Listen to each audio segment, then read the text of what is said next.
parcel mo. Ito din, gunting, para hindi ka na mahirapan mag-box dyan. Charis! Ano nga ba tong bagong trending ngayon sa TikTok na cellphone case daw na hindi nagpapainit ng cellphone nyo, mga ti? Ito na yung sagot kung ang cellphone nyo ay laging mainit at kasing init ito ng ulo nyo, ito tsak ang saktong case para sa inyo. At ito nga, hindi ko pa rin mabuksan hanggang ngayon. Nakala ko ba pag may gunting na mabubuksan ko na. Anyways, ang tawag pala sa case na to ay mesh heat dissipation case.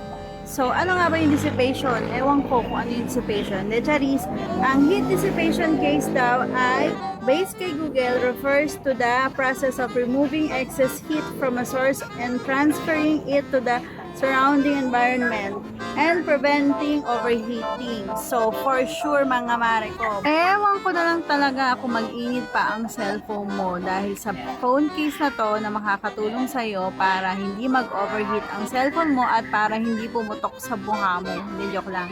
149 lang to mga auntie ko, kaya check out na dyan sa Yellow Basket. Thanks so much!